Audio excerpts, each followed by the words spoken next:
I have an internalized sort of honor code that I stick to, because I believe that's how I should act with people, and that's how I should act in kind of a respectful manner. And I think that there's, people are so fast to try and, they're so focused on trying to get that sale that they sometimes forget to be themselves in it. They try and be someone else just to push someone over the line, and that never works out in the long run.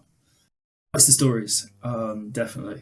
I'm so lucky, and I've used this word a lot today. So, but I'm really lucky in the fact that I get to hear a lot of the stories that people don't tell anyone else. I get to really get in deep under what makes someone tick.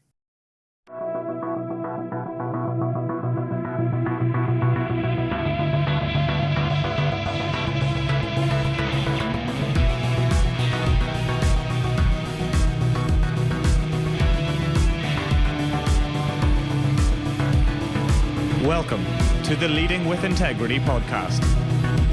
Leadership talk for the modern manager. With your host, David Hatch. Dan, welcome to Leading with Integrity. Finally, it's been years in the making, this episode, I think. Has it? That's news to me, actually. Well, I mean, we've known each other for a few years. You've done some brilliant work. Actually, I'm going to get that out as well as the welcome as thank you. Like, Leading with Integrity would not look as great as it does without you. So, yeah, big shout out there. Good fun to work on. So. Good. Well, yeah. So, welcome. And let's kick off with a bit about you. Tell us about your career so far, your story so far, and why you do what you do. Because no one will have me.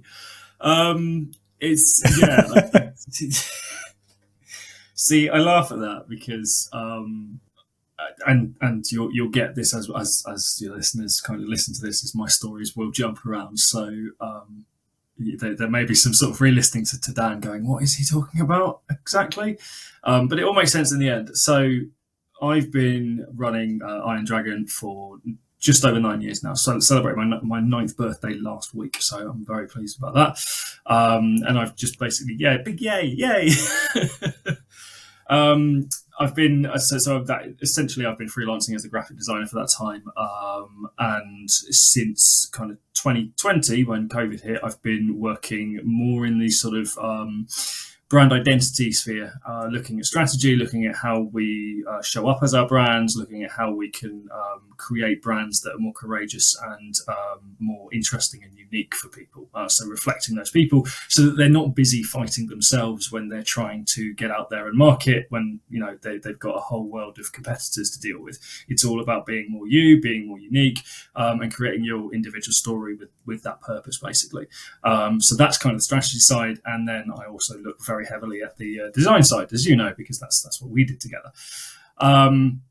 So I started that 9 years ago, essentially because I was really struggling to get a foot into any industry I wanted to get into for some reason. Just could not do it. Now, I suspect it's because of a significant problem with authority and playing by the rules. Probably didn't help me particularly much, but I was consistently getting interviews and doing well in interviews, but consistently coming second place. Solid silver medalist sounds good until you're trying to get a job, in which case not particularly great. That's what pushed me into going self-employed. But the story as to why I got into sort of design and this kind of thing goes even further back, and that's really down to kind of my A-level and degree choices, which were all based around design. My degree is in computer game design. It's a Bachelor of Science degree. So not only was it about sort of the artwork and things of that sort of nature, but it was also about the psychology and the science behind why we play video games, why we take certain sort of risks, why we do certain things in certain situations, which is incidentally very similar to brand psychology. So that's where I kind of rolled all of that in, basically. So my employment history is eclectic, to give it a word, or utterly random and nonsensical, to give it a more appropriate sort of phrasing, really. So I've done everything from I was a teacher's assistant for a while. I worked in really intense retention-based sales. I worked as a contact lens technician. I was an actor in an escape room.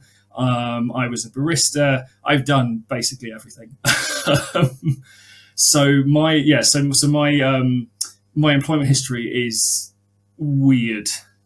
And probably how I got into the position of being freelance was by going, actually, this is so odd and weird that no one has any idea what to do with me. So I'll do something for myself, and move forwards and create that position that I'm missing, basically, that I don't fit in conventional sort of working environments. Okay, fair enough. Yeah, okay, fair enough is basically the only reaction for that, isn't it?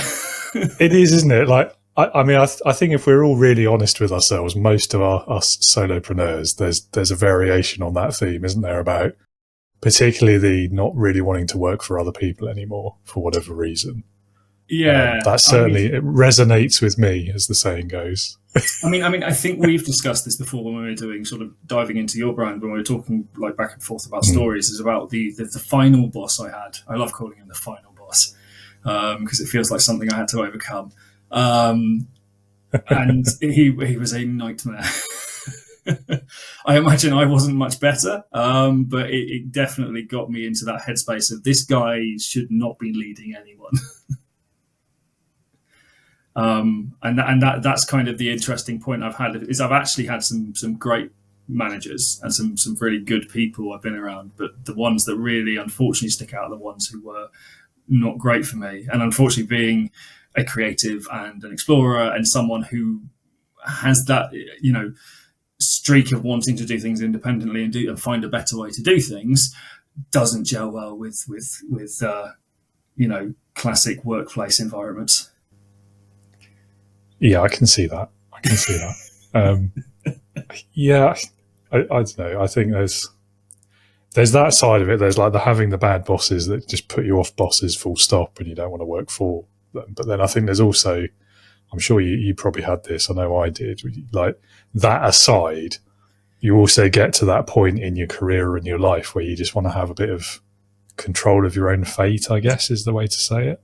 Yeah, it's actually, that's really interesting you say that, because when I was, I started Iron Dragon about the age of 28, and I was spiraling out of control at that point. I was, I didn't have anything. I felt nothing was in my control. That led to a whole host of that was kind of mid-20s, 25 to sort of 28. I had that kind of the classic kind of creatives breakdown where I had severe anxiety and depression and all this kind of thing, basically. And my initial feeling for that was actually that I didn't have any control over anything, that I was like, I was player two in my life almost. I'll bring in all the gaming analogies in this, so you'll get that. But it was, it felt very much like I wasn't in control of anything. And I couldn't sort of countenance that. I couldn't really get that settled in my head when I had so many things I wanted to do and so many things I wanted to achieve. And I just couldn't get even sort of out of the starting block with it.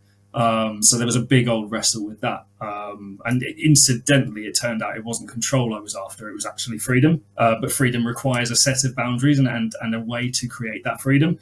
And it was only becoming a freelancer that I went, oh, actually, this is the system I needed. But I need to have the discipline to be able to do it. Because otherwise I'll just, freelance off into the sunset and just sit and play video games all day. Well, wouldn't we all?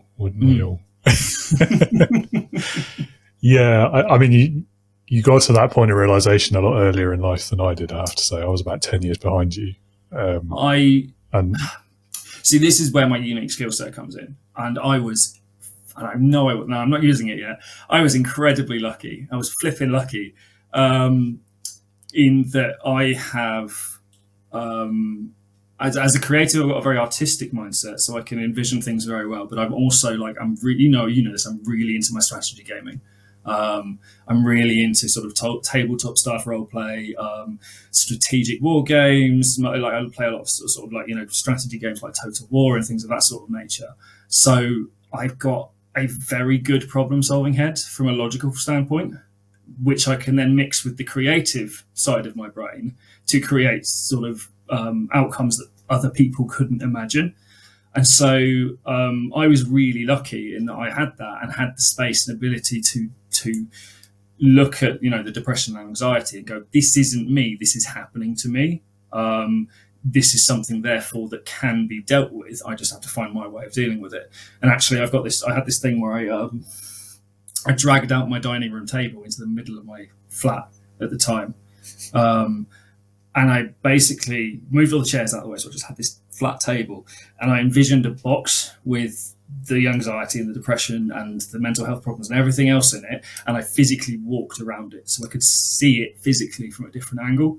And it just helped me work through ideas and ways of dealing with it. And, I realized it was very tied to my health. So, I started using the gym more frequently, and I started putting myself into a routine where I was working out more frequently, and being able to have that little bit of control over one thing in my life led to the realization that actually, if I put in these systems and put in my own way of doing things, then I could achieve anything I wanted to. And it was, only about a year or two after that I went and asked, we're going freelance, we're going to give it a go ourselves, basically. Yeah, money where your mouth is time. Yeah, pretty much. Yeah, it was one of those things. I looked at it and went, actually, this is a no-brainer at the moment because I can't stand what I'm doing. I'm not really earning much money anyway. I was really lucky. Again, I've got to say, there's an element of luck and fortune and chance in this as well. Like, I was living at the time with my mate, who was charging me about 300 quid to live in his house, in his spare room in his house. All in. That was all in. Nice. So my outgoings were basically nothing. So I went, actually, there's no better time. I saw that and I went, this is an opportunity for me to go, actually, we'll drop the day job and we'll just go into this both feet forward straight away, and jumped into it, basically. So again, there is an element of, I had a very sort of privileged and fortunate situation to be able to do this, and I'm aware of that. I just also had the discipline to make it stick. Yeah, I mean, that consistency, I think, is really important in a lot of aspects in business, leadership, life. And I think, I guess a lot of it is about just forming the habits, isn't it? And being intentional about what those are going to be.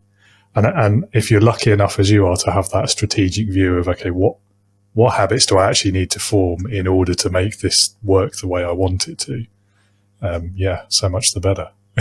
Yeah, absolutely. So it's just one of those kind of, stars aligned moments, I think. Yeah. Well, thank you for sharing that story. I think we've already hinted at the answer to my next question, but I'm going to ask you anyway. So helping other brands and other people with their businesses and telling their stories and building their strategies and giving them this amazing design work as well. I mean, what is it that really gets you passionate, fired up about doing that? Because, I mean, you are passionate about it. It's clear. Anyone who's ever had a conversation with you can tell that. Yeah, I think passionate or exhausting, depending on who you're asking. It's a question of perspective, that, isn't it? Everything's a matter of perspective. It comes from two areas. Firstly, I'm a big old geek, a big old nerd, and so I'm naturally inclined to get passionate about things. When I find something I like or really enjoy, I will just jump into it and I will just be involved and engaged, and I want to learn everything I can about it. That's naturally part of who I am. Secondly, was seeing how my journey evolved, because when I first started Iron Dragons, this is I split it down quite handily into pre-COVID and post-COVID times, because that's kind of when the change happened. Pre-COVID times, I went in and I didn't have any idea what running a business meant.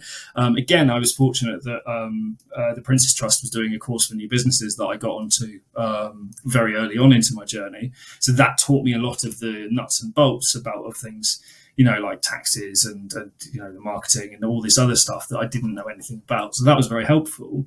But what I initially started doing, which is what I'd say probably 99% of business owners do to begin with, is they start building essentially their own job, their old job in a way, or at least the structures of their old job. Because even though my old jobs weren't in the creative industries, I was still building those structures to match what I knew.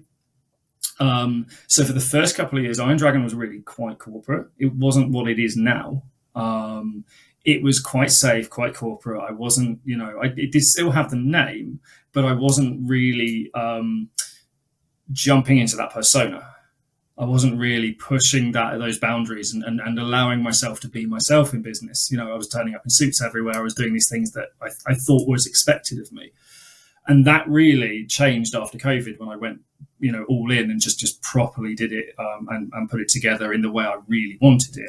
And incidentally, that's what started to get me into a position where I started to make proper money, because I was getting a message out there that real people wanted to hear, and it was different and it was unique. And that is a very long way of saying that's what I want to bring to other people, is to give them that confidence and that courage to be able to go out there and be themselves in business and be more unique and be more different, because there is an audience out there for you.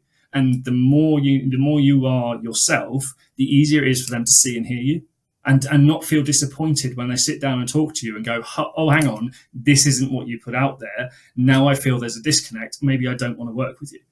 It's a nice way of creating that consistency of ecosystem and a consistency of tone that makes sure that once you get someone sat down with you, they go, yeah, absolutely. Like, I've read your stuff. Now I'm sitting talking to you.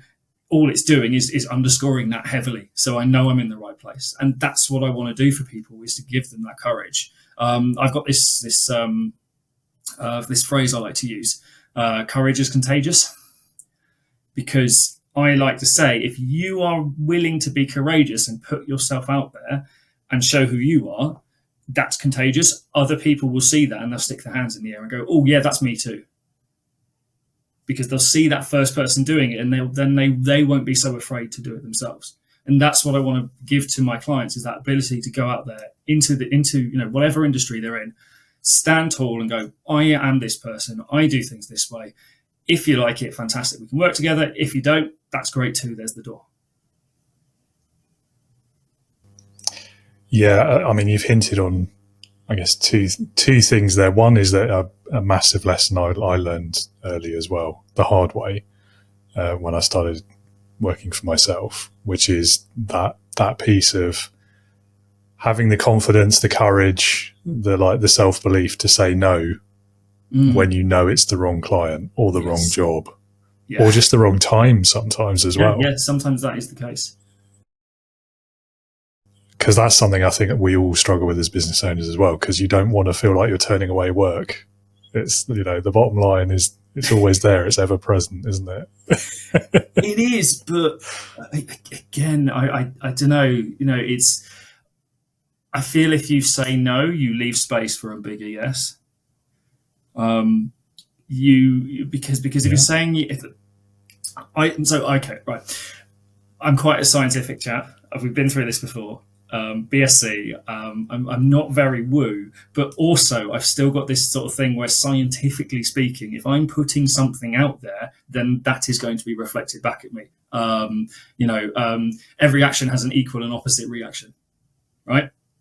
It's science. So therefore, if I'm putting out something, if I'm getting clients who are shit for me, right?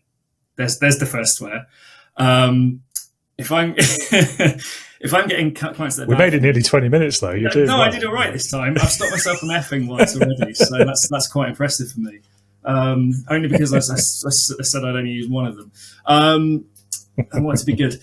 Yeah, so if I'm out there getting in clients who are no good for me, with all the will in the world, I'm not going to do a great job for them, as good a job as I would do for people who are better suited to me, because we'll have different opinions, different sort of there's a lot of reasons why it might not work out, and that's going to have either one or two things. Either they'll go away happy enough, which is fine, good, and then bring in more people like them, which is again not where you want to be, so you're just attracting like for like, or you'll just do a bad job, you'll get a bad review, and it will just it will push the business down because you're not doing what you're out there to do. Whereas by waiting and saying no to certain people, and it's always a no but or a no and that I give. I don't like to just be no and leave it at that. I like to send them somewhere, because that means the last impression they have of my brand is a good impression. I have helped them in some way, even if I've not taken money from them. I've helped them. But if you start getting the bad reviews, obviously it destroys the brand quite quickly. So for me, having that ability to say no and put someone in a place that's going to be better suited for them is much better, because it leaves me space for those, those big ones to say yes to. I don't know if there's any science whatsoever behind it, but that's how it feels to me. Is that's how I've worked my business, and it's always meant that when those bigger opportunities have come along that are really suited for me, I've always been in a position to say yes to them. Yeah, I think it's probably a healthy way to look at it, and I'm definitely with you on how you deal with the no's as well. It's always better to leave them with a nice feeling, even if you don't end up working with them. Not always super practical to do that, depending on how badly and the reasons why you're saying no as well. I feel like that context matters quite a lot. Yeah. Obviously, sometimes if someone's just an obnoxious person, I'm not going to pass them on to another designer. I don't think that's fair on my designer friends, and I'll get a bad rep for doing so. But there's always something I might point them to. I might say, "This isn't for me. Sorry. Thank you for the thought. Try these things," and maybe I'll send them to Canva, or maybe I'll send them to something else. Because quite often, the people wanting the help that I can't provide, it's down to the fact that they don't really care about their brand, and they just want something quick and cheap. And I'm not quick and cheap. Fair enough. Again, yeah. No, but I think that there's the really important point in there as well about knowing your value. I think, I mean, there's a lot of parallels here to leadership as well. Knowing when to say no in the right way with the right amount of kindness, knowing your value in a situation as well, particularly for newer leaders and solopreneurs even. And then another parallel to what you were talking about a bit earlier as well. I mean, authenticity is such a huge thing. Being yourself. I prefer being yourself to authenticity. I feel that's getting a bit buzzwordy now. Yeah, no. I've got. I mean, you know, based on what we did, how I feel about certain buzzwords when we look at values, especially authenticity is a big one. It's just thrown around all the time. But yeah, that ability to be yourself, I think, is really important because it's the most polite thing you can do to another person is be yourself. I think if you are talking to someone and you're not being yourself, you're cheating them in a way. You don't respect them, and so I think there's a certain level of respect there. So you'll always get me, even if I'm taking great pains to dial back the swearing. Well, I appreciate that. Yeah, I'm all right. Yeah, I know how audiences work, and I know how I'll get out of this and I'll just sit there and swear for 18 minutes for no reason whatsoever. I'll just be sat there just saying every swear word I know for no reason. That's just to get it all out. You do you. Yeah. Yeah, no, I love that point about respect though. And I think it's, to me, it's about like just honesty as well and truthfulness. And I think that is really important, especially in this day and age, without going into politics, but certainly wider society. We said very early, like before the recording, do not get me started because I can make any topic contentious. But you are absolutely right. And it's funny you use the word honesty because one of my brand values is honor. I have an internalized sort of honor code that I stick to because I believe that's how I should act with people and that's how I should act in kind of a respectful manner. And I think that there's, people are so fast to try and, they're so focused on trying to get that sale that they sometimes forget to be themselves in it. They try and be someone else just to push someone over the line, and that never works out in the long run. Yeah, I think it's people pick up on it, don't they, too easily, or much more easily than we think when we're doing it, I suspect. And again, there's a thing there for leaders as well too, isn't there? Because if you're lying to people, they know. Yeah. And it's more difficult as well. The longer that lie. Yeah, and you have to remember what the lie was. Yeah, exactly. And unless you've got, a book of them, in which case you might be a psychopath, but it's, potentially. Yeah. Yeah, but yeah, definitely.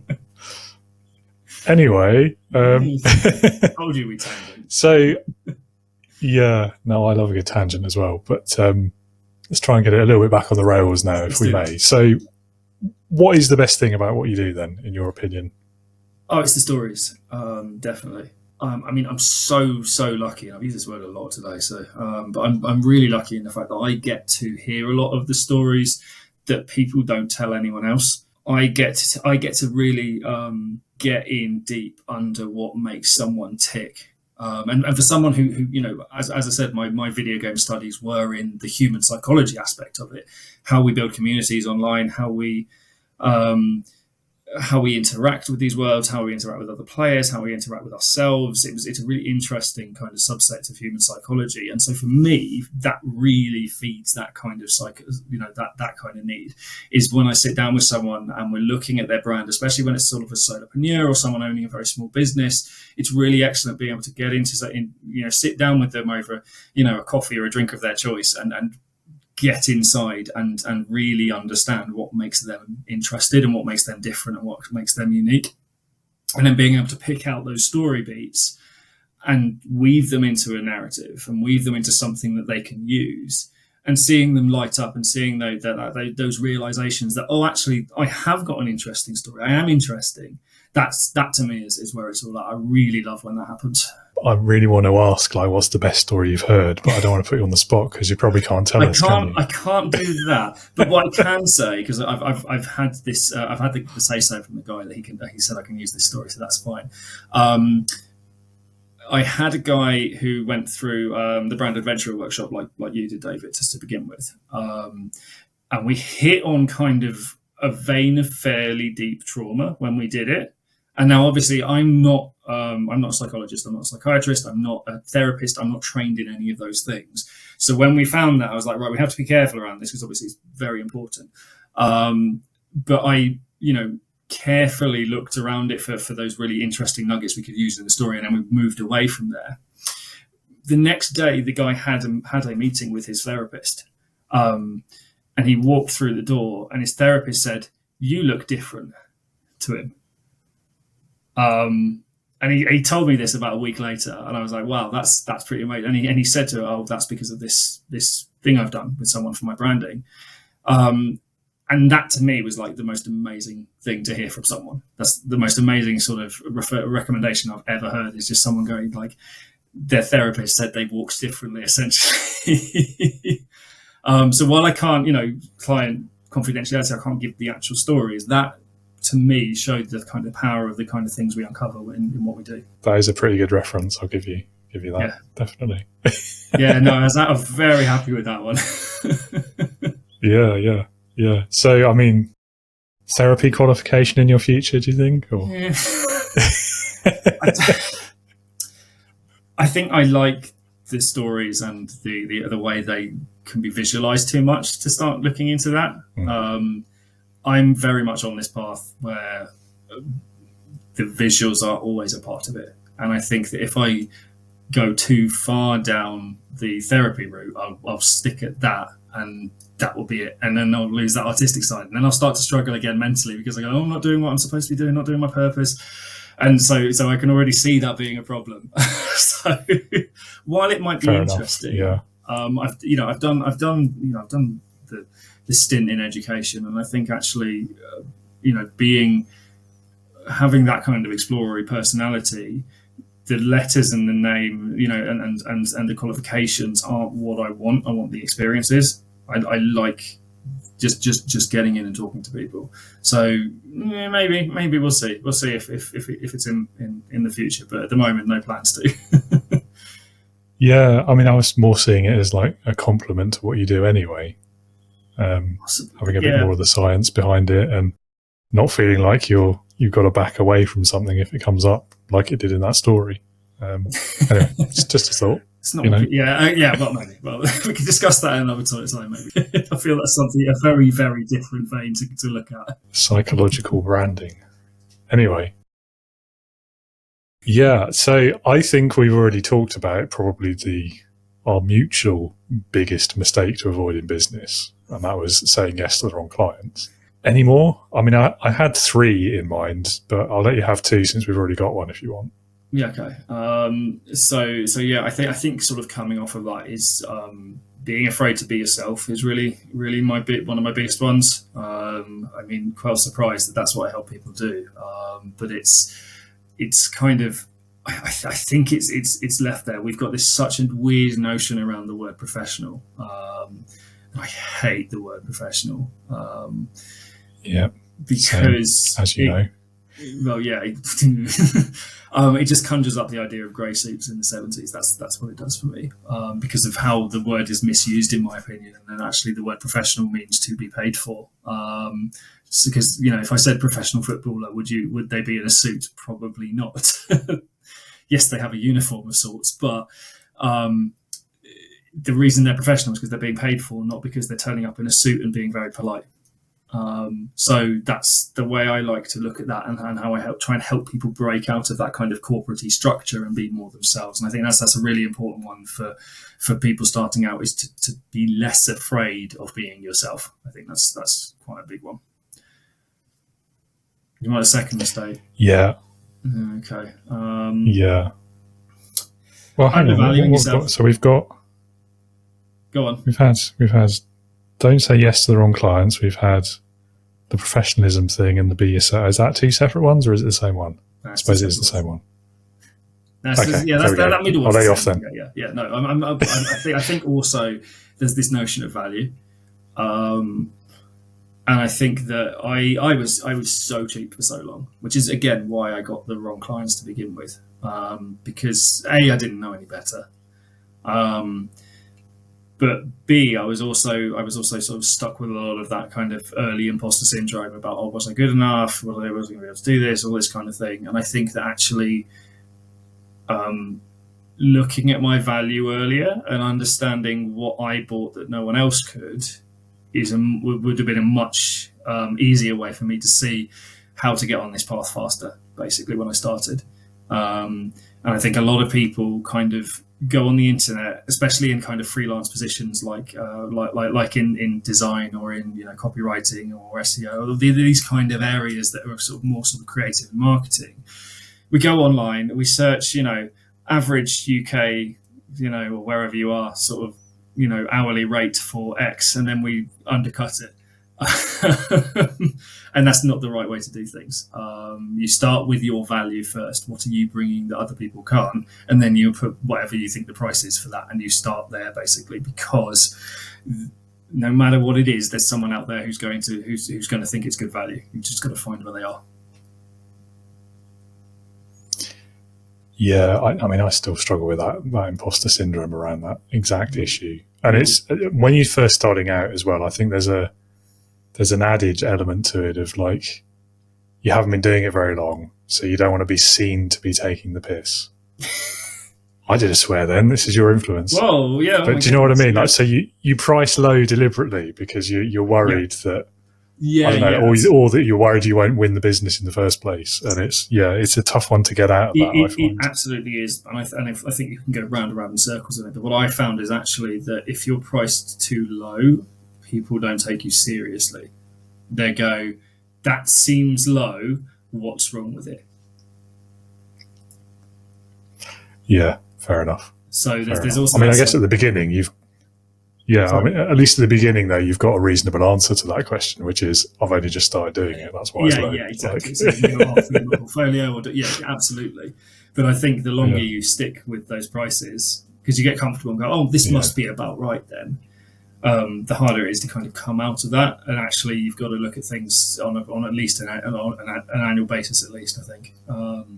In fact, actually, I'm doing a price review this week, so actually putting my other people's money where my mouth is in this case. That's such a weird phrase, isn't it? That's so weird. Like, why would you eat money? Like, weird. Anyway.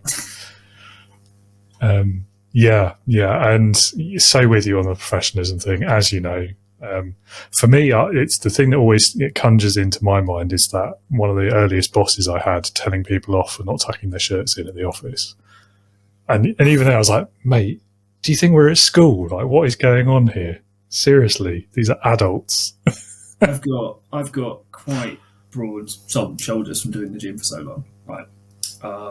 And I've got a very thin waist. I got sort of asked if I was a swimmer when I was being put for fit for a suit once, which is actually kind of a brag when you think about it.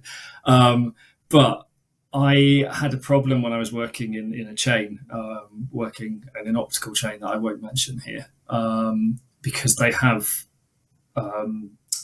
uniforms with shirts, right? And their shirts, if I don't know if you've ever worked at a place that has uniforms, they don't have like, you know, nice fits or anything like that. That's like these boxy straight things, and it made me feel bad. It made me feel like I wasn't, you know, wearing these shirts made me feel awful, because I was like, I just bunched loads of it in and stuff, and it never looked right, and it made me feel uncomfortable. It made me feel less confident in doing my job. So I would wear a plain white shirt that was cut and fit for me, that fit properly, and it made the uniform, the whole thing, look better. But my boss used to go ballistic at me for it, and it wasn't like you could see anything, because I always used to wear a blazer over it and a tie and all that kind of stuff, so you couldn't actually see that it wasn't one of the shirts. But he knew, because he'd seen me with my blazer off at one point over lunch, and he just used to rip into me every time he thought I wasn't wearing their designated shirts. It's like maddening. Yeah, it's funny the things that sort of boss fixates on for like no reason usually. Yeah, and at that stage, and that's when I went, this isn't anything to do with creating a professional, to use that word, in creating a workplace. This isn't anything to do with creating a workplace that runs and operates smoothly. This is a power trip at this stage. You have power over me, therefore I have to do absolutely everything you say, even if it's logically inconsistent. Yeah. And it would just get me. I don't know, did I ever tell you the Christmas jumper episode? Possibly, but tell it again, because it'd be great to have it on record. Very, very, very briefly, basically, we had a Christmas jumper day, which meant we could wear our own clothes with the Christmas jumper.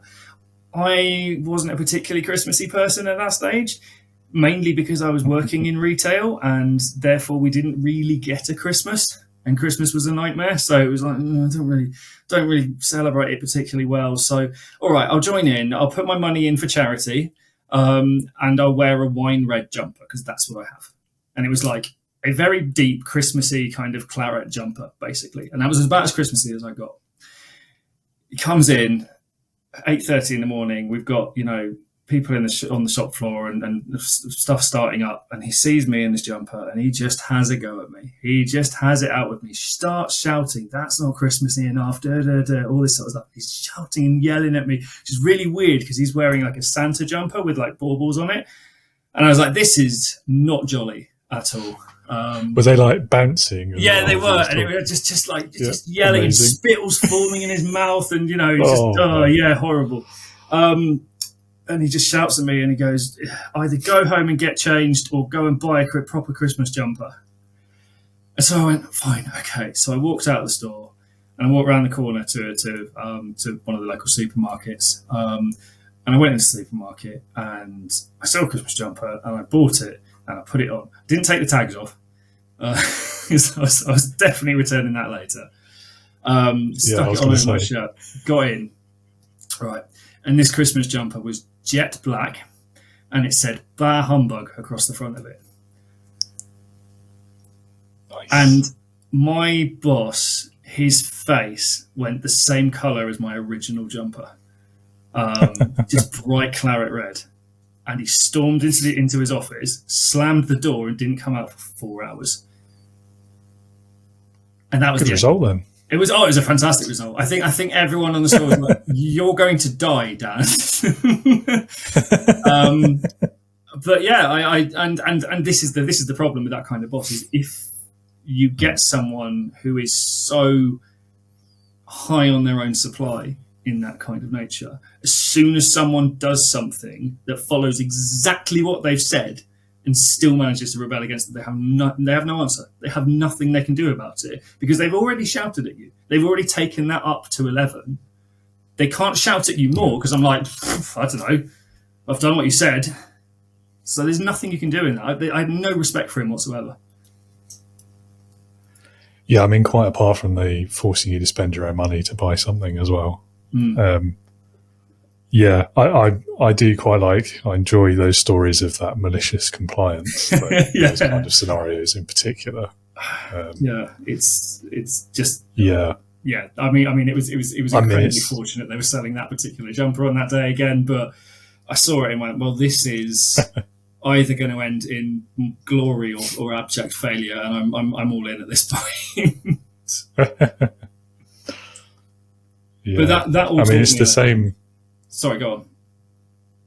No, after you. I was just going to say that will taught me like very much what I don't want to be in a leader, and interestingly, it taught me a very interesting thing about what I do in my job now, and that's the understanding what you don't want.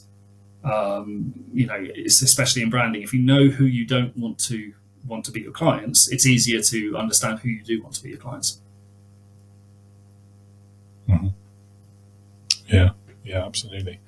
It's, I mean, the leadership side of that, it's the same kind of logic or lack of logic, I suppose, as those people, those managers who like, they get really, really snotty about stuff where they feel like they're not getting the most out of a situation. So like the classic is like overtime and getting really naggy about, everyone needs to stay until the job's done.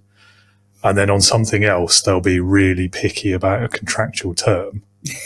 And the result of it, like something stupid like the amount of holiday you're allowed to take, for example. I mean, that's not stupid, is it? But no, something petty, I guess was the word I meant. And they think that what they're doing there is like they're burning the candle at both ends, and they're getting the best out of everyone, and they're being really good managers and leaders and stuff. But inevitably, when you do things like that, what happens is malicious compliance again. Yeah. People will be like, right, okay, that's fine. Like I was happy to work with the team and work extra hours outside of what I'm contracted to do before, but now that you've done this about my time off, exactly, fine. Clearly, the word and letter of the contract is important to you. Therefore, I will stick to that now.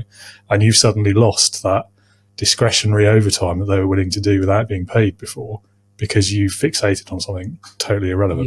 Yeah, absolutely. Because with that, I was, there was no way I was going to go the extra mile for him. There was no way I was going to do anything outside of my contracted, obligated sort of areas, because why would I? Why would I want to help someone who would fly off the handle with the smallest provocation at nothing? It made no sense. I didn't see him as, I didn't feel like part of the team, because I felt like I was being shouted at by a particularly bad teacher. And again, having been in sort of the teaching sphere, I know how that looks from both sides, and how the best teachers don't need to do that, because they know how to create control and create that environment that works for people without being a tyrant. And I think again that all that kind of gaming and that and role play and all that kind of thing has put me in a squarely anti-tyrant sort of area. I'm very much, there's a tyrant, I'm going to fight the tyrant. It's kind of conditioned. Yeah, I mean, even just like the basic bit of the raised voice, like I can't think of a workplace where that is a reasonable behaviour for any reason. Especially from a leader who's in charge of others. I mean, maybe in a factory where there's so much noise, it's the only way to be heard or something. Yeah, not shouting at people. Exactly. It's like if you are yelling to get attention, not sort of like negative sense, to get someone's attention, to because there is a danger or there's something else like that. Absolutely fine, makes entirely perfect sense. If you're just shouting at someone, you've lost. Basically, I wasn't going to improve because I was being yelled at. No, I'm probably not going to stay once you do that either. Yeah. It's I don't know. Maybe it is like a throwback to people's memories of school or something, and they just think that's how you get people beneath you in inverted commas to do what you want. It's very Victorian. But even then, I mean, you're so right. The best teachers back then, they never shouted. No. And obviously with kids, every now and then, you've got to raise your voice. Absolutely. But the best ones were the ones who, thinking back to when we were kids, like the absolute best teachers are the ones that you went through your entire school time there and you only heard them shout once. Yes. But you knew when they did, it was something that really mattered. Someone had really screwed up, it's funny, and it was important. Yeah, for the time I was a TA, I raised my voice once. And you could hear a pin drop in that room, and I was like, oh, okay, this is, it's one of those things where, and then again, it wasn't to shout at someone, it was to grab a kid's attention and then give him a talking to quietly outside. Yeah. So it's, I think, I don't think raising your voice is a tool that needs to be used, especially in the workplace. You are all adults. What on earth are you doing if you can't, deal with a group of adults without acting like a school teacher, like a bad headmaster? Exactly. Yeah. I mean, it's wrong, like at a general social behavior kind of level. But even removing that from it, the second you do it, your credibility's gone. That's it. Absolutely. No one's going to take you seriously as a leader anymore. Yeah. No one. And it's just always beggars belief for me. It's still, over a decade on, I still marvel at it and think, what on earth? Yeah, it'd be interesting to know how common it is in that kind of retail environment today as well, actually. I feel like in most offices it's dead or dying as a behavior. Yeah, that's interesting. I don't have many friends in that kind of space anymore, but I would be interested to kind of see if that's still commonplace. That's interesting. I think we want to go and experiment and do questionnaires now. Yeah. Or go undercover to get the job again, see how long it takes you to get shouted at. I don't think I'd last more than 30 minutes. Oh, this is really awful. Yeah, at that point it might be more about you than them, to be fair. Yeah. I think at this stage it probably is. I can't deny that one. Oh dear. Anyway, right. Well, I think we've talked around all of the mistakes probably enough. One thing that you think every freelancer or business or solopreneur should do? See, I hate the word should as well. Because I believe everyone's experience is different and everything is different with the way they do. But I think it really does come down to, and I know this is a bit of a cop-out because we spoke about it a lot earlier, but that confidence and that believing in yourself and that being yourself, I think is just so intrinsically vital for freelancers to do, because it builds everything else afterwards. If you are comfortable being yourself, you create better relationships in your business. You get to that stage where you understand your own value a lot faster. You create, you build a brand around yourself that reflects you and therefore creates that consistency of tone throughout everything you go through. I think it's just that, I think it's that. And so as an action, maybe, is introspection. I think there's a real problem with business owners that we have a really bad ability to start looking outside ourselves way too quickly. We start, because we're told, oh, look at, what are your competitors doing? What's the audience doing? All this kind of stuff. And I think the thing we miss is, what are we doing? Who are we? And where do we fit into this? Because you can't build that kind of puzzle of, what are your customers like? Who are your customers? Who is your competition? Who else is in the industry? You can't build that ecosystem correctly if you don't know who you are in it. So if your piece is a blank grey piece, it's not going to fit in anywhere.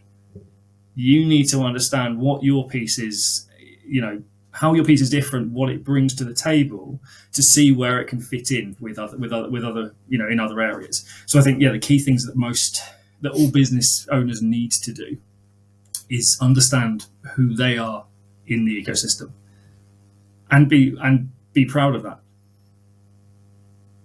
I think trying to shy away from the person you are to be this polished, idealized, kind of hyper professional, sleek, slick salesperson doesn't work. It doesn't gel with people. It doesn't create good connections. It doesn't create a good, solid foundation. It might create some quick wins, but the chances are you'll feel shitty about doing them. There's two. And you'll leave other people feeling bad about the service. So I think yeah, introspection is much more important than people think it is, and congratulating yourself on the journey you've had so far. Yeah. I think it's about realness as well, isn't it? People, I mean, unless you genuinely are that slick, suit-wearing, fast-talking type, some people might be, I suppose. Yeah, absolutely. I've met them, but great. Yeah. If it works for you, it works for you. But yeah, I think people can sense, can't they, when something's not genuine. Yeah, it's like this is going to sound really odd, but it's like hands. If you've ever seen a badly drawn picture of a hand, you know it's badly drawn, even if you couldn't draw it better yourself, or you can't understand exactly why it doesn't work as a picture of a hand. You still know it's bad because you've got them. Most people. I mean, the average person has less than one hand. The average number of hands per person is not 2. It is less than 2. But point being, we see hands every day. We know what they look like. So therefore, we have an expectancy of what they actually should look like on a page. And we know what they're wrong, even when we don't know why they're wrong. And it's the same thing when you're talking to someone. It's you talk to someone who is trying to hide who they are, and you'll intrinsically know it's wrong on some level, even if you can't put your finger on why it's wrong. And that always comes out in the end somewhere, because you can't deliver on a false promise. You can't deliver on those premises if they're not actually what who you are, because you just don't have the ability to. And yeah, being honest might lose you a few people along the way, but that's fine, because it will also attract the right people who are going to, stick with you through thick and thin.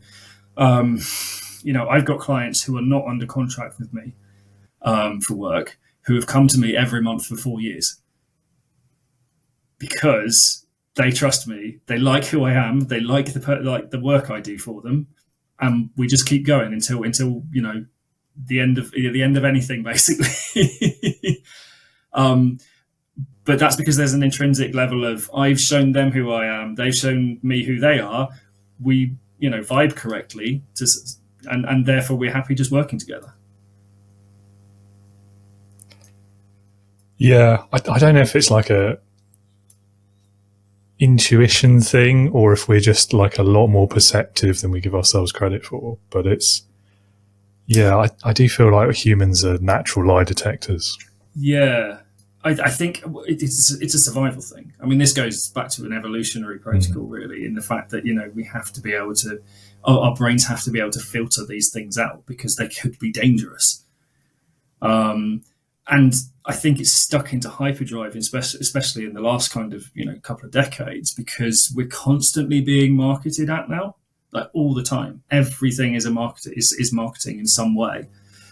And so we've gotten, and especially, I think especially people who are canny on sort of marketing and sales tactics, you can see those things, even if you can't name exactly the tactic or strategy being used. You can go, hang on, there's something here that makes me think I'm being sold at, or that something's not quite gelling with the right. There's something here that doesn't fit, and as soon as that happens, that little grain of doubt is enough to stop any sale, basically. And that's why being that honest person always works in the long run, because people don't go around doubting you. Yeah, it's a frustrating time to be sold at, isn't it? I think there's so much noise. And you said there, like, you'll usually know that there's something there you're about to be sold at. For me, it's they've sent me an email or a message on LinkedIn. That's the clue, because that's all the emails and messages I ever get these days. Like, yeah, and absolutely it is, and that's again a very tricky one to get around, especially when I'm talking about branding and that kind of thing. Yeah. How does that work? How does that operate? When absolutely, you are trying to run a business, and without sales, I can't run my business. But also, you've got to look at that deeper purpose and go, what's the purpose behind those sales? Right? If I can keep the lights on for another month, I can help another person, be the person they're meant to be in business, and that's a really powerful thing. And seeing the money side of it as a tool to keep my passion going, fantastic. That really helps. And also, it's another. I love my alliteration. So another one I've been using recently is my sales process is passion, not pressure. I don't want to push people into buying because it's probably not right for them at that stage. I need them to understand. I need them to have that not the same level of passion as me, because that'd be mad. No one has that. But to have a level of passion for what I'm selling, so that they can feel my passion for it and go, I really want this. This is something I want, and I'm bought into it. And whether it's a case of waiting a little bit because of the money, it's neither here nor there. It's all a case of showing that passion, being passionate about what you do, and the right people will see that and go, well, I want to buy that. It must be a difficult thing from a branding point of view. I know I struggle with it in my own marketing and attempts at sales as well, because when you are trying to be honest and put yourself out there, and yeah, you're right, like businesses have to make sales. I don't necessarily hold it against people who are sending me all of these things, even though I've no interest in them. I've never expressed any interest, and I don't know where most of them got my email address from. But anyway, that's beside the point.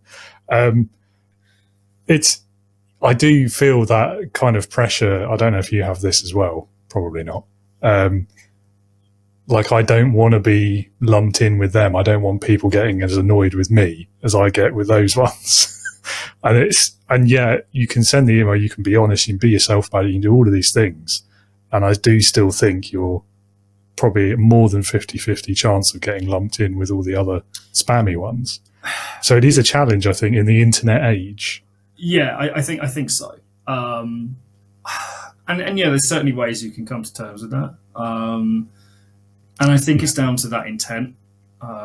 Like, I'm not intending to trick anyone. I think that's really important. And if you can be honest with yourself first and be honest in what you're doing, like I genuinely believe what I am selling is helpful to businesses. I genuinely believe that. Therefore, when I'm selling it to someone, it's because I've heard them say something, or I've seen them say something, or I've seen them write something that ticks one of those boxes that I'm looking for in my clients. Ticks the, I'm a bit confused about who I am. I'm a bit scared of standing out there. I don't know why people, aren't responding to my message. Those kind of things. When I see someone say that, I think, I can potentially help you. I want to talk to you to see if I can. And to me, I've reconciled that with myself that, yes, it is sales. It is part of sales, but I'm not using sleazy tactics of going, oh, well, actually, your thing is really, really shit, and therefore you need this thing. Don't believe in that at all. I believe in, you've said something that sounds like a problem I can solve. Can we have a conversation to see if I can help you? Yeah. I'm with you as well. It's, I guess the method is the problem, isn't it? This, very much. With all these data leaks and website scraping and all of these horrible uses of technologies in the marketing and sales world, it's a daunting thing to try and stand out in the right way now, I think, which is why the work that you do and the help that you give people is so important as well. Yeah, and I think, again, this goes back to sort of that should we were talking about earlier, is that the more work you do on figuring yourself out in that kind of way, and figuring out how you are different and how you are unique, because I do believe that people are, because your uniqueness comes from a mixture of your expertise, your history, your story, your experiences. All these things make you different from the next person. I don't know another designer, strategist, brand strategist who has a degree in computer games design, let alone a Bachelor of Science in computer games design. So that's quite a unique area that I sit in. How can I bring that into my story? That's how I look at it. And so I think that the more people sort of look and understand what they're bringing to the table that is even slightly different, the easier it is for them to go out there and start marketing that, because they stop looking at each other and trying to mimic their competition and trying to go, well, that's working for them, so it has to work for me. Otherwise, otherwise I'm not going to be able to get anything done this month. And it becomes a case that we get this really much more interesting ecosystem of human-led, thoughtful design and marketing and sales, because people are out there being themselves rather than being what they think people want to see, i.e. a corporate bland face. And that's when you start getting these really interesting interactions between people, because they feel more comfortable and free to do that. And you create a whole space which becomes this amazingly vibrant rainforest of different interactions, of different kind of, some people would be, these amazingly bright tropical birds in this space, and other people would be these carnivorous plants in this place. But there's still that difference and that interesting kind of ecosystem you build and create, which means there's something there for everyone, and it stops being greasy and horrible. Basically. Yeah. No, I love that perspective as well. Yeah, that's definitely the right way to think about it. I think we've possibly heard the story of your worst boss, or at least one of them. Okay. What about the best one? Like, what's been your best experience of being led? That's more difficult. Yeah. But that's natural. Weirdly, one of the things I do in one of my workshops is help people to understand values by getting them to talk about the worst stuff, because we naturally remember the bad stuff because it's a survival mechanism. So the best time I've been led, I think it was at Scouts, actually. We were doing the camping competition. And interestingly, actually, we had more female scouts on our team than in the rest of the competition combined. I think there were 5 of us on the team and 3 of us were females. And one of them was a female leader. And bearing in mind at this stage, we're 14 or something like that, 13, 14. That general kind of male sense of bravado starts kicking in then. And so that can be quite tricky for some people. But we had a really tight-knit team, and our leader was this sort of like 14-year-old girl who just had that quality of being able to get people to do the things they were best at. And I think it probably helped that we were a mixed male-female team, that it meant those kind of usual roles weren't even taken into account. So I love cooking. I am a brilliant chef, and I'm a particularly good barbecue chef. I do. Oh, me too. Yeah, obviously.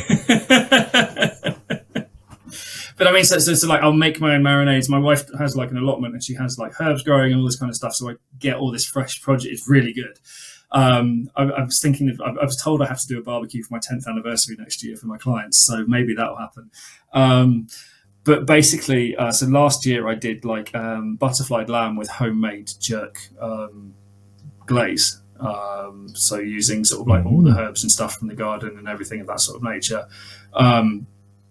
And yeah, so I love my cooking, right? And this girl, she knew this. She knew I was good with, well, A, fire, but B, cooking. So she gave me the job to be the camp cook for the weekend, basically. So I was in charge of doing all the cooking, while the girls were off chopping firewood and putting up the tents and all that kind of stuff, right? And so you can imagine the other like camps are just going, oh, obviously we've got to have a cook because we've only got males in the rest of the in our teams. But why are you letting the girls do all the heavy stuff for you? All this kind of stuff doesn't matter because I'm the best cook here, and my leader knows that and doesn't care and has given us jobs that actually suit and actually work. And I think we got to like regional finals. I think we got pretty far. We almost got to sort of national competition level for like scout camping, basically. And it was only because we were just having fun and didn't really want to be bothered with doing the finals. I think that we actually didn't end up doing it. But it just reminded me actually. It's like she understood that people had strengths, and even at that age, she understood that people have strengths and weaknesses, and it didn't matter about who they were as people. It was at that stage when we were in that competition format. Who's the best at this? Go and do it. Get it done because I believe you can do it. You don't need oversight. You know what you're doing. There you go. A 14-year-old girl was a better leader than my middle-aged male boss. Yeah, it's funny, but I mean, actually, you triggered a memory for me as well. So I did Scouts briefly, didn't get on with it, and then found my way into the Air Cadets instead. But even to this day, like one of the best leaders I've ever encountered was, I think it was maybe like 15, 16 at the time. I mean, I was a few years older than him. I was an adult instructor by that point, but he was just, we kept trying to persuade him to accept a promotion because we knew he'd be great at it. And he just consistently was just like, I don't want the responsibility. Yeah. I'm happy doing what I'm doing. Yeah. And would then proceed to be just this brilliant leader. Like he would look after everyone else in the team. He was always looking out for his colleagues. He was always like supporting them when they needed it. If someone didn't know how to do something, he'd be the first one there showing them before we even had a chance to get there. And he was just leading, probably without even realizing, and yet wouldn't accept the formal position of leadership. And it was just, Exactly. So sometimes kids just get it before we do. It's mad. She has so many badges. Just it looked like scale mail. Badges on a uniform. Yeah. Great story. Thank you for sharing that one as well. I think another question I really want to ask you is about, because we're solopreneurs, like a lot of people would look at that and be like, well, why do you need leadership skills? So what do you think? What's your answer to that? Are they relevant? And if so, why? God, yes, they're relevant. Because I'll let anyone who's thinking about going solopreneur or doing anything like this into a really big secret. Clients don't know what the fuck they want. This is one of the big major things I've learned is that generally speaking, the reason they're coming to you is because you are an expert. Therefore, they don't know what they want. They have an idea of the results they want. That's what they have, but they don't know what it is you want. And so it's important to be able to have leadership skills because you often need to lead your clients to the answer before you can even get started on their work. This is what the whole briefing stage is all about. If you sit and get told what you're going to do by your clients, often it's not going to have the results that they want. And that is going to leave them annoyed. And you can do a great job for them. You can do exactly what they want you to, but it won't do what they expect it to. And so they'll immediately go, well, this is obviously down to the freelancer, the solopreneur, the business owner I used because they haven't done what I wanted them to. So your job is to be able to lead them and help them come to an understanding of what's going to help their business most. I've done myself out of sales doing this because sometimes people come to me and go, I think I need a rebrand. And I look at it and go, no, actually, you need something different. Because it's more important that they succeed than it is that I get money in my pocket, as far as I'm concerned. And being able to lead people and being able to put together a brief, and even if you end up doing things like workshops, that's really important. Being able to hold a room and being able to hold attention from people, and get a disparate team to come together and start throwing ideas around. That's super important as well, especially as someone who's being brought in from the outside, especially as a contractor, because you don't know these people.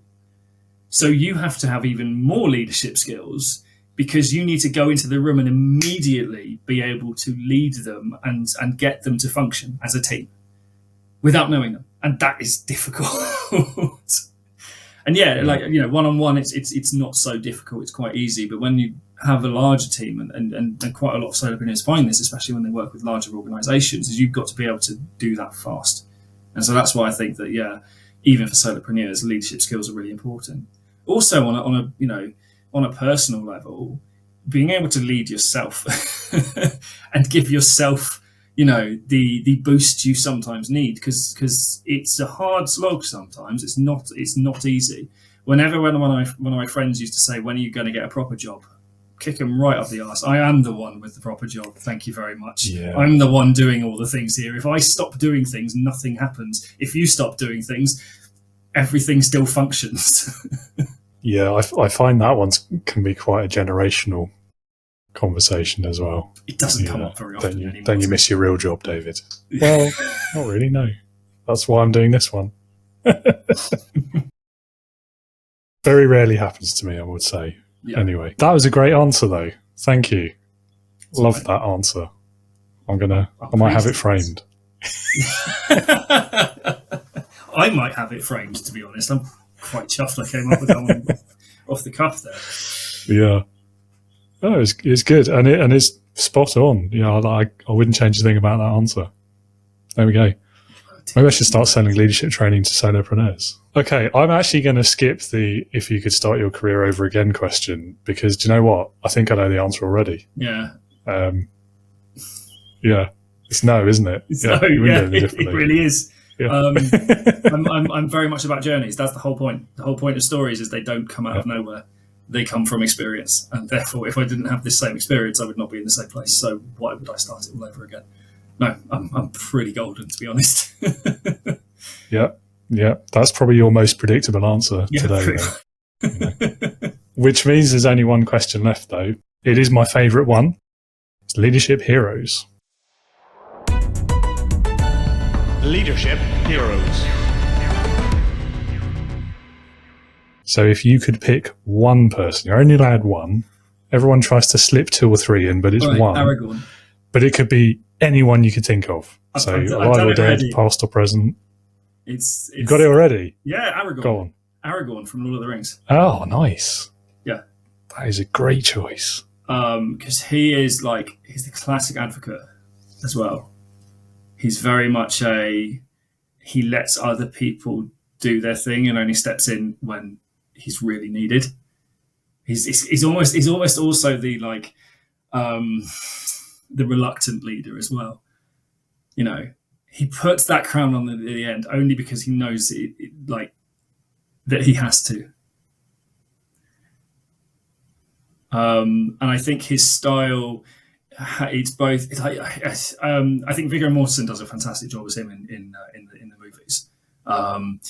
He's amazing, and he's got such a presence in both the books and the films of being able to, stand up with these more kind of bigger, bolder characters almost. So you've got your Legolas, who is an ancient elf who is faster and better than humans just by on stint of being an elf.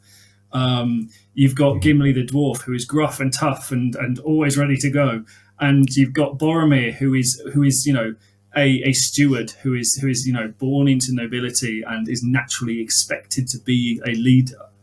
You've got Gandalf, this ancient star being essentially, with magic, and yet he is the most prevalent leader in the entire thing. He's always the one helping the hobbits get back up, get to your feet, young sir. All this kind of thing. He's always the one who is first into the breach and last out of it as well. It's a true leader from the front, but without taking sort of center stage from anyone else. And I think he's got a fantastic leadership style. I know, I agree. And one of my favourite moments of him actually displaying leadership is that bit in The Two Towers with the kid who's been given the helmet and he's struggling to lift the sword. And he takes this moment to help this child who's clearly just scared out of their mind. They've got no choice but to be there and to try and defend their city.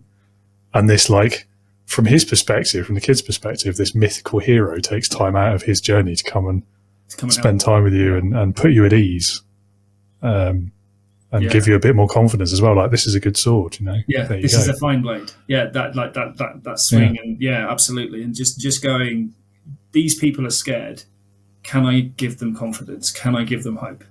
And I think that's the real mark of a leader. Absolutely. Great choice. I don't think anyone's picked him before either, so bonus points. Yes. That's not bad, because what's this? I mean, maybe they have. This will be 170 probably nearly by the time it comes out. I'm going to have to look at the list now. You're testing me. 172 most likely. There you go. I've got a list. That's good. So it might be my memory failing me with that many episodes that maybe somebody did. I wouldn't blame you. Have the bonus points anyway. Yeah. It's fine.